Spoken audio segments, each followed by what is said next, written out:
Good evening बच्चों। क्योंकि हम जब वीडियो ले रहे हैं तो शाम का समय है। आप लोग अगर सुबह देखिएगा समझ लीजिएगा गुड मॉर्निंग बोलते रहे।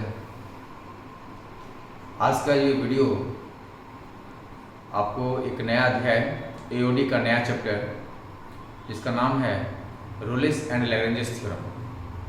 इसका पूरा नाम है Rolle's theorem and Lagrange's mean value theorem, जिसको कि LMV थ्योरम बोलते हैं। So today I am going to start Rolle's and LMV theorem. Okay, the full video will contain only the theory. The full video of this class will contain only the theoretical part. That means only theory आज हो पाएगा, फिर next video में सवाल सब होगा। यानी ये 3 दिन हम लगाएंगे, आज थ्योरी, कल रोलेस मतलब नेक्स्ट वीडियो में फिर रोलेस थ्योरम का सवाल, उसके नेक्स्ट वीडियो में LMV थ्योरम का सवाल। ठीक है ना? तो अब शुरू किया जाए बिना बातचीत के रोलेस एंड LMV थ्योरम। अच्छी बात, आइए। ये देखिए आपके बोर्ड पर में एओडी भी लिखा हुआ है। एओडी का एक एक्सरसाइज रेट मेजर खत्म हो चुका है। रोलेस एंड LMV थ्योरम लिखा हुआ है, ये स्टार्ट होने जा रहा है। स्टेटमेंट क्या है इसका? रोलेस थ्योरम का स्टेटमेंट क्या है? स्टेटमेंट बहुत बढ़िया से थ्योरी पढ़ाएंगे। ठीक है, पहला स्टेटमेंट है, if a function f(x) is continuous in the closed interval a comma b, if a function f(x) is continuous in the closed interval a comma b, then it must be continuous at each point of a comma b। यानी कोई function अगर continuous है किसी close interval a comma b में, a छोटा है b बड़ा है, a और b रियल नंबर हैं, a छोटा है b बड़ा है, छोटा वाला पहले बड़ा वाला बाद में, क्लोज इंटरवल का ये साइन है। तो कोई फंक्शन यदि कंटिन्यूअस है in the close interval a comma b, तो वो कंटिन्यूअस जरूर होगा at each point of a comma b। Second point, if a function f(x) is differentiable in the open interval a comma b, then it must be differentiable at each point of a comma b open interval। तीसरा और अंतिम point, if fa is equal to fb, then there exists a unique point C such that f prime C is equal to 0 and C lies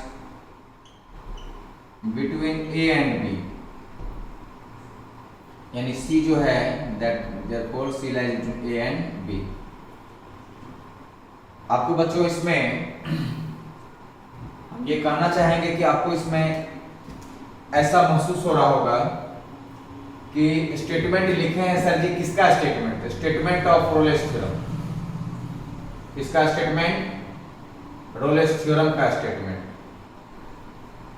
क्या है ये statement? पहला, if a function f(x) is continuous in the closed interval a comma b, then it must be continuous at each point of the interval a comma b। अब आप ये सोच रहे होंगे सर कंटिन्यूअस या कंटिन्यूटी नाम का लिमिट तो आप सर 11 में पढ़ाए हैं खूब, लेकिन कंटिन्यूटी तो आप नहीं पढ़ाए, तो कंटिन्यूअस होना या डिसकंटिन्यूअस होना हम लोग कैसे समझ पाएंगे? ये बात जरूर है कि हम कंटिन्यूटी नहीं पढ़ाए। तो हम कंटिन्यूटी के लिए, स्पेशली कंटिन्यूटी के लिए स्पेशली कंटिन्यूटी के लिए और डिफरेंशिएबिलिटी के लिए, स्पेशली कंटिन्यूटी और डिफरेंशिएबिलिटी के लिए हम 3 वीडियो एक्स्ट्रा आप लोग को हाल ही में जरूर हम पेश करेंगे, कंटिन्यूटी के लिए और डिफरेंशिएबिलिटी के लिए, क्योंकि हम तो डिफरेंशिएशन से थोड़ा मोड में आ गए थे। कंटिन्यूटी और डिफरेंशिएबिलिटी को हम स्पेशली 3 वीडियो डालकर 4 वीडियो डालकर के उसको हम बढ़िया से दूर करेंगे। आपको लेकिन इसमें दिक्कत नहीं होने देंगे, अगर आप मेरा बात को मानेंगे तो दिक्कत नहीं होने देंगे। I won't let you any problem due to those 2 chapters. Okay, तो स्टेटमेंट पहला क्या है, कोई फंक्शन यदि कंटिन्यूअस है in the close interval a, b, तो वो उस a, b के बीच में जितना पॉइंट है उस सब पर कंटिन्यूअस है। फिर दूसरा पॉइंट है कि अगर कोई फंक्शन डिफरेंशिएबल है ओपन इंटरवल a, b में, तो वो फंक्शन a, b के बीच के हर पॉइंट पर डिफरेंशिएबल है।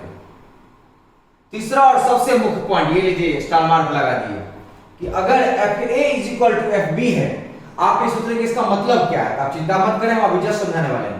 fa fb है, अगर fa का वैल्यू fb के बराबर हो जाए, देन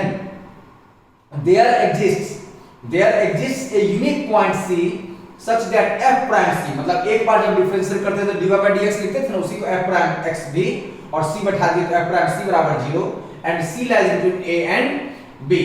ये स्टेटमेंट हुआ।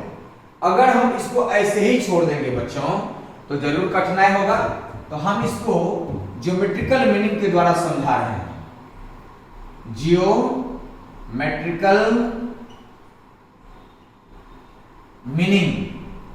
Geometrical meaning of Rolle's theorem. Rolle's theorem का ज्योमेट्रिकल मीनिंग आपको समझाने जा रहे हैं ताकि आप उन चीजों को समझ पाए।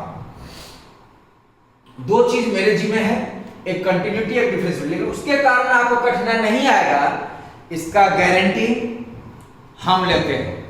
जब कह दिए तो दिक्कत नहीं महसूस होगा। अब देखें क्या geometrical meaning of Rolle's theorem. एक कर्व लेते हैं बच्चों, कर्व का नाम है y बराबर x। एक कर्व ले लिए, ये y एक्सिस है, ये x एक्सिस है, ये सब अपने तसल्ली के लिए for our convenience I have taken. यहां पर एक पॉइंट ले रहे हैं जिसका नाम है a, यहां पर एक पॉइंट है जिसका नाम है b। इस पॉइंट का जो है यहां से हम परपेंडिकुलर डाल रहे हैं और यहां से परपेंडिकुलर डाल रहे हैं। ये दूरी को हम बोल रहे हैं x = a और यहां से यहां तक का जो दूरी है इसको हम बोल रहे हैं x = b। तो ऑटोमेटिकली है कि यहां जो हमको लिखना चाहिए वो क्या लिखना चाहिए, a का कोऑर्डिनेट क्या होगा, b का कोऑर्डिनेट क्या होगा। तो ध्यानपूर्वक देखिए, जब x का कोऑर्डिनेट a हो गया तो a कॉमन, y में जब बैठाएंगे x के बदले a तो fa हो जाएगा, ये रहा a का कोऑर्डिनेट। अब b के बारे में सोचो, x का कोऑर्डिनेट कौन हो गया तो b, y का कोऑर्डिनेट कौन हो जाएगा fb। कंफर्म। अब ये बताओ a यहां पॉइंट है, b यहां पॉइंट है। आपको बताया गया था ना कि कोई भी फंक्शन यदि कंटिन्यूअस है किसी क्लोज इंटरवल a, b में, तो वो फंक्शन कंटिन्यूअस होगा a, b के बीच का हर पॉइंट पर। डिफरेंशिएबल अगर है ओपन इंटरवल a, b में, तो a, b के बीच के हर पॉइंट पर डिफरेंशिएबल होगा। और जिस समय में fa का मान fb के बराबर होगा तो एक यूनिक पॉइंट c आएगा जहां पर में कि f प्राइम c 0 हो जाएगा और c जो है a और b के अंदर में होगा।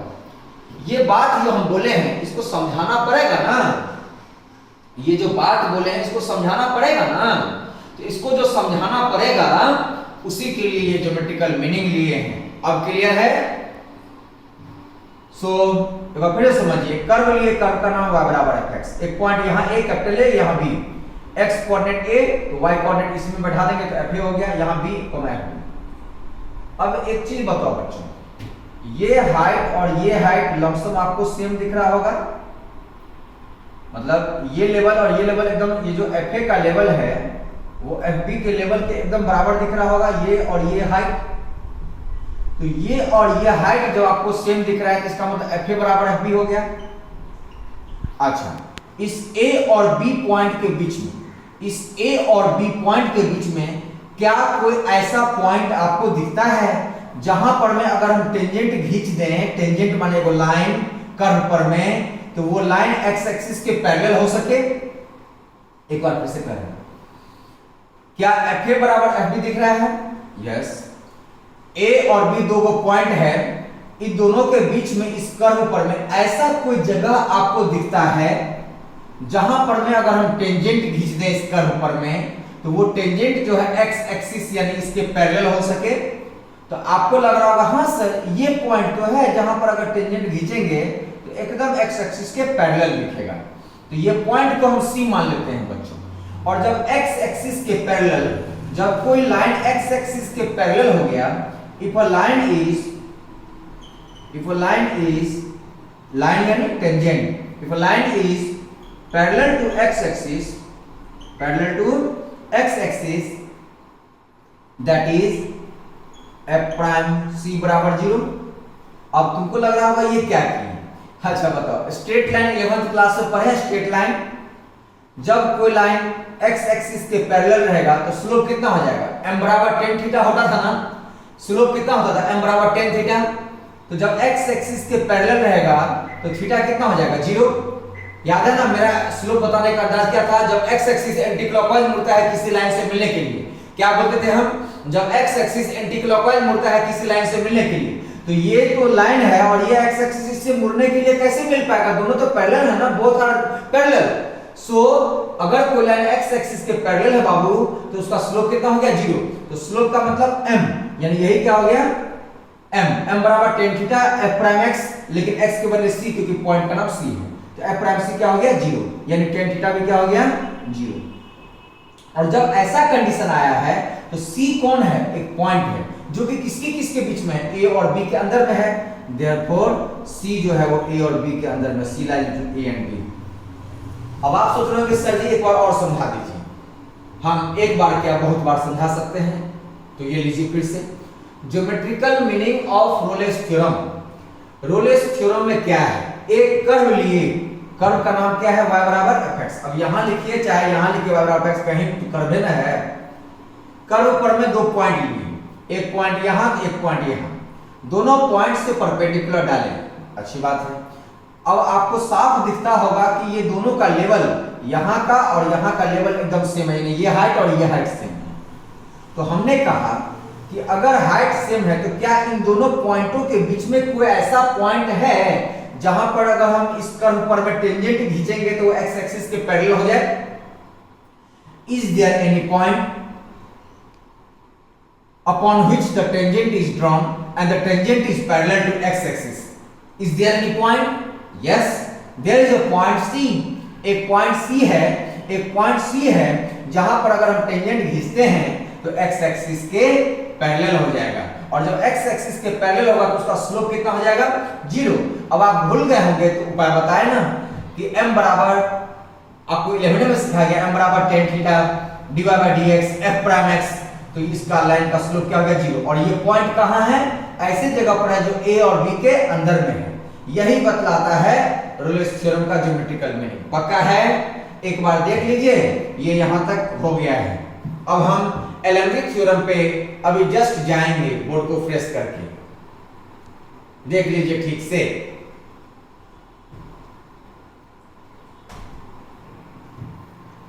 तो हाँ बच्चों, अभी आपने जस्ट देखा कि रोलेस थ्योरम का ज्योमेट्रिकल मीनिंग माने समझा रहे थे उसको कि उसमें क्या है।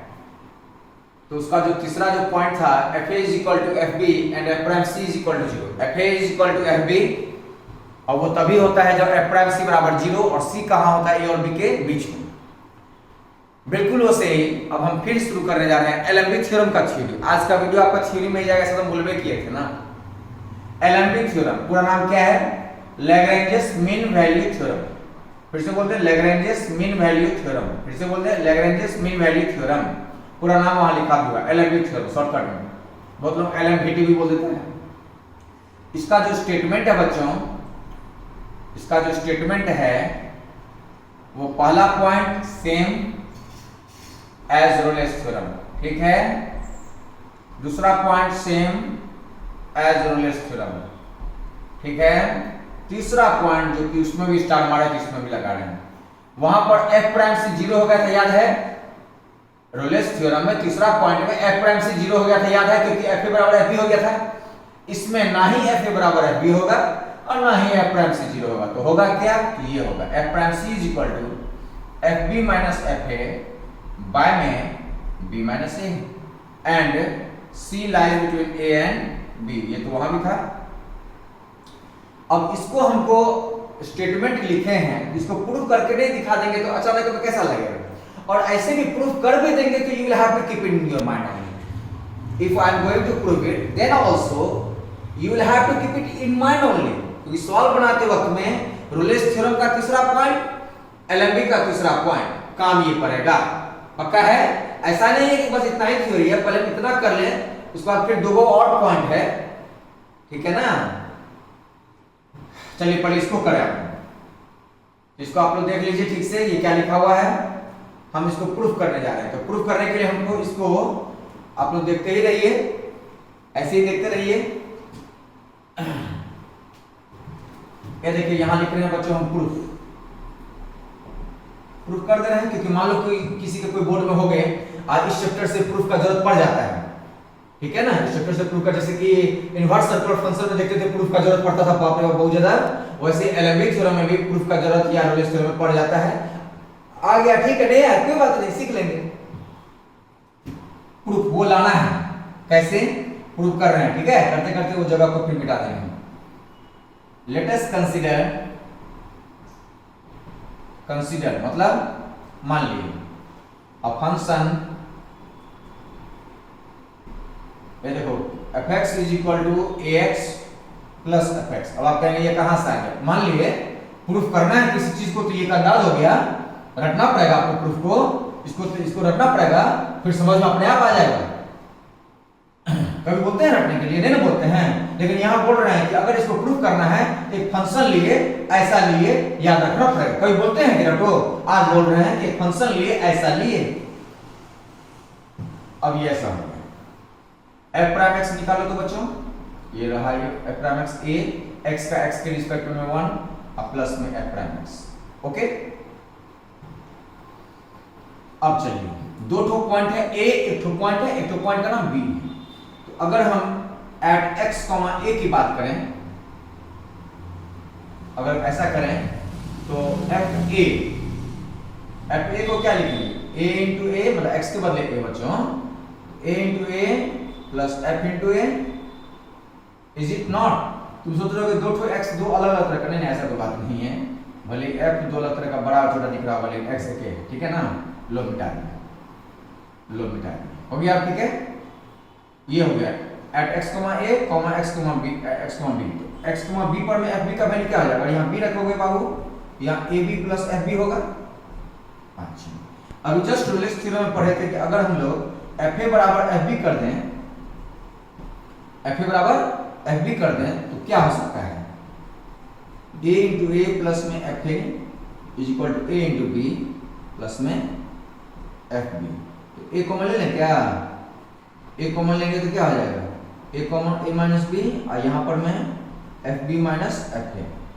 अच्छी बात है, तो यहाँ से a is equal to fb minus में fa बाय में a माइनस b है ना, इसको हम b माइनस a लिख देते हैं, एक माइनस कॉमन ले लेते हैं, ठीक है ना, ऐसे करके।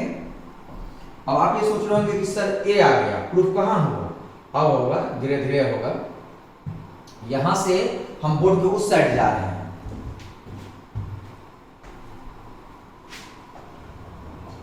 एक बात बताइए बच्चों, whenever in रोलेस थ्योरम के समय थोड़ी देर पहले प्रूफ किए थे, जब fa is equal to fb हो जाए, fa is equal to fb हो जाए, whenever in Rolle's to fa is equal to fb, तो उस केस में f प्राइम c 0 होता था ना, अभी थोड़ी देर पहले बोलिए हाँ कि ना, पढ़ाए थे ना रोलेस थ्योरम में, कंफर्म याद आ रहा है। तो f प्राइम c बराबर 0 था, आपको f प्राइम x तो निकला हुआ है, f प्राइम x जो निकला हुआ है उसी में आप x के बदले c लगा दीजिए, तो a into 1 plus f prime c हो गया। ये आपको नहीं मिल रहा है तो हम फिर से कर रहे हैं। f प्राइम x वहां देखिए ना ऊपर में प्रूफ के नीचे में 2 लाइन बाद में f prime x is equal to a into 1 plus f prime x है, तो x हम x के बदले c लगा देंगे, इसको जीरो करना पड़ेगा। तो यहां से f prime c is equal to minus a, ये वाला a उधर चल गया, तो f prime c is equal to minus, तो माइनस और a का वैल्यू अभी जस्ट क्या मिला था, वहां नीचे में क्या मिला था, minus fb minus fa by में b minus a, that means ये माइनस माइनस मिलके प्लस, तो fb minus fa by b minus a, ये कौन हो गया, f प्राइम c हो गया, प्रूव हो गया। f prime c is equal to इतना, ये रिजल्ट अब आप मिलाइए, आ गया, और c का मान जो है a और b के बीच में है। ये प्रूफ थोड़ा सा, अब ये ऑफलाइन होता तो आपको हम 50 बार समझाते भी, अब ये ऑनलाइन है तो हम आपको एक बार फिर से बोलते रहे वैसे, लेकिन कुछ भी करिएगा तो इसको याद रखना पड़ेगा ये, और इस चैप्टर का प्रूफ को तो याद रखना पड़ेगा ही आपको। एक फंक्शन ले लीजिए बाबू, ये देखो कैपिटल F है, यहाँ x है, ऐसा ले लेटेस्ट कंसीडर, मान लीजिए लेट माने मान लीजिए, अब उसका डिफरेंशिएशन किया तो ये मिल गया, 2 पॉइंट, तो बारी बारी से एक बार a रख रहे हैं x के बदले, एक बार x के बदले b रख रहे हैं, तो कहां रख रहे हैं, इसमें, तो fa बराबर इतना, fb बराबर इतना मिल गया। जिस समय fa बराबर fb होगा तो a का मान इतना आ गया, लेकिन fa बराबर fb जब होता है तो f प्राइम c भी तो 0 होता है। जिस समय fa बराबर fb होता है तो f प्राइम c 0 भी तो होता है। जिस समय fa बराबर fb होता है तो f प्राइम c 0 भी तो होता है। जिस समय fa बराबर fb होता है तो f प्राइम c भी तो रोलेस थ्योरम में 0 होता है। तो f प्राइम c को वहां 0 किए तो ये f प्राइम c स्मॉलर वाला f prime c equal to minus a आया, वैल्यू a का मान अभी थोड़ी देर पहले जो वहां रखे थे ना उसमें से रख दिए हैं, तो ये प्रूफ हो गया। क्लियर है बातें, देख लीजिए रोलेस थ्योरम का और लैग्रेंज थ्योरम का तीसरा पॉइंट जो है आप क्लियर रखिए। बहुत आसान चैप्टर है बाबू, this chapter is very easy. ऐसा मत सोचिएगा इस सब पॉइंट्स को देखकर के कैसा है, बहुत आसान लगेगा। आप न्यूमेरिकल में देखेंगे कितना आसान लगेगा, न्यूमेरिकल में देखेंगे कितना आसान लगेगा। अभी थियोरेटिकल पार्ट है ना, थोड़ा सा प्रूफ करने वगैरह सा फील हो जाता है, ठीक है ना। देखिए आप ठीक से देखिए, बढ़िया देख लीजिए, रिजल्ट में देख रहे हैं ना, f prime c equal to fb minus a बटा b माइनस a। तोता की तरह रोलेस थ्योरम का पॉइंट रखिएगा कि fa बराबर fb होता है तीसरा पॉइंट में, तो f प्राइम c 0 होता है, और LMB में जो है f prime c equal to fb minus a बटा b माइनस a होता है। ठीक है, बोलते हुए जा रहे हैं, बोर्ड रुका भी हुआ है ताकि आपको कुछ कुछ बोलते जाएगा ना, अच्छा लगेगा। चलिए अब इसको प्रेस किया जाए, बोर्ड पर से सबको हटाया जाए। हाँ बच्चों, तो देखिए आपके बोर्ड पर क्या लिखा हुआ है, geometrical meaning of LMB theorem. अब जैसे रोलेस थ्योरम का ज्योमेट्रिकल मीनिंग सिखाया था, वैसे geometrical meaning of LMB theorem. Okay, geometrical meaning of LMB theorem, ये आपका geometrical meaning of LMB theorem है।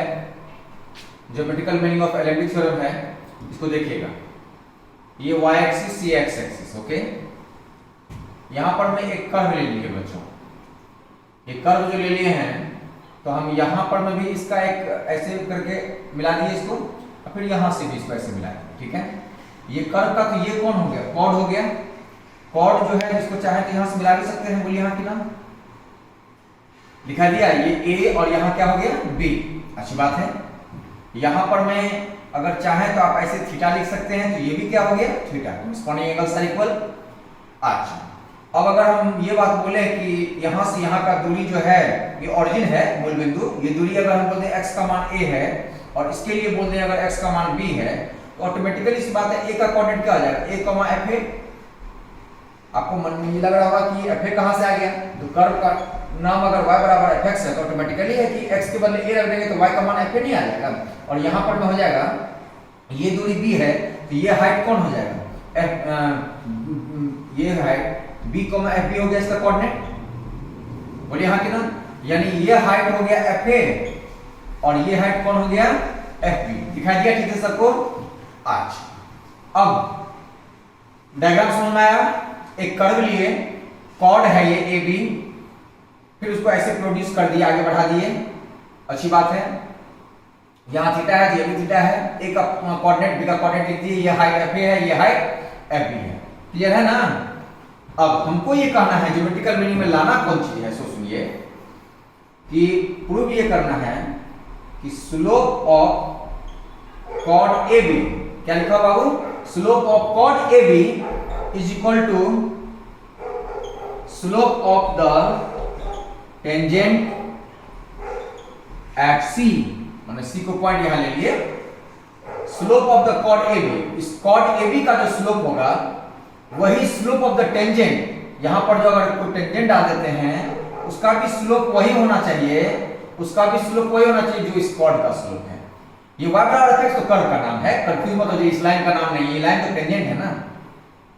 क्या प्रूव करना है, एक बार फिर सुनिए, slope of the chord AB, यानी AB जो कॉर्ड है उसका जो स्लोप होगा वो किसके बराबर होना चाहिए, slope of the tangent eight C point, यानी C पॉइंट यहां ले लो ना, ठीक है। अब क्लियर है, ये लाना है।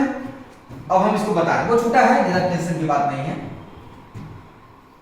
ये बताइए, अगर हम नाम करें ए बी और यहां लिखते हैं पी, कुछ भी लिख दिए, in triangle B A P, देखने में लग रहा है बाप, अच्छा हमको ये सब चीजें मिल जाता है इसमें ये तो राइट एंगल ट्राइंगल है, in right angle triangle tan theta कितना होगा बच्चों, टेन थीटा, थीटा के सामने परपेंडिकुलर यानी बीपी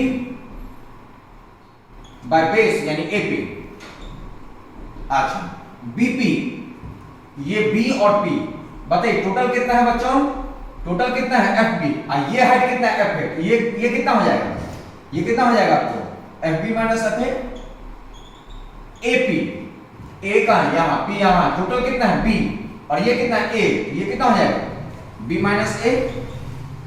ये किसका निकला है, टेन थीटा, टेन थीटा किसको बोलते हो, स्लोप यानी एम, किसका, यही स्लोप कॉर्ड AB का हो गया, स्लोप ऑफ कॉर्ड AB कितना आया, FB minus FA by B minus A, पक्का है ना। अच्छा, और यही क्या होता है, यही जो है F प्राइम C के बराबर होता है, यही क्या होता है एलेबी थ्योरम में, यही ना होता है F प्राइम C। तो F प्राइम C का मतलब क्या, टेंजेंट का स्लोप, यानी slope of tangent, slope of tangent at C।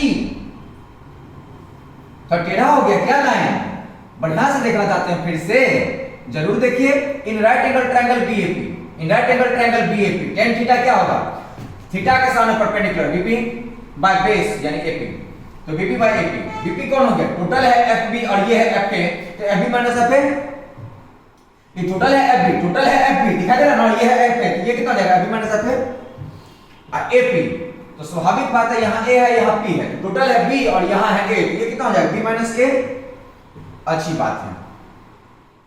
अब ये जो निकला है ये क्या है, स्लोप, किसका स्लोप, किसका स्लोप, अरे तो A B A P जो लिखे थे तो उसमें जो लाइन था यानी कॉर्ड था तो उसके का ना, तो स्लोप ऑफ कॉर्ड AB।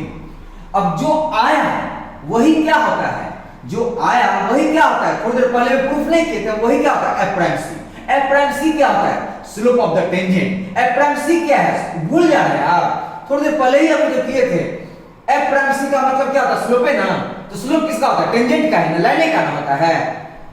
तो therefore slope of chord AB is equal to slope of the tangent, slope of the tangent, hence proved।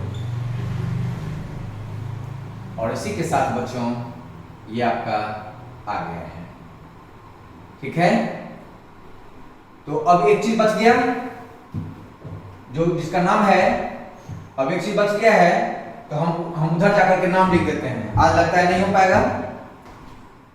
एक चीज बच गया है छोटा सा, another form of LMB theorem, another form of LMB theorem, ये topic छोटा सा, ये टॉपिक है छोटा सा जिसका बस हम आज फॉर्मूला लिख पा रहे हैं, अगले दिन ही हम इसको करेंगे।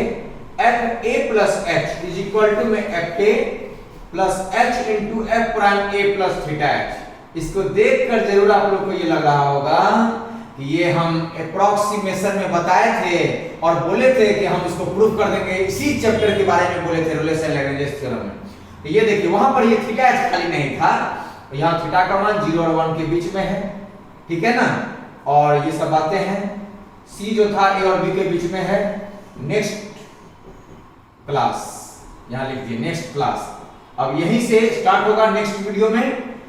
तो आज के क्लास में हम इतना ही पर रखते हैं। नेक्स्ट वीडियो में तैयार रहिएगा इसके साथ और रोलेस थ्योरम का सवाल बुक तैयार रखिएगा, ठीक है? ओके।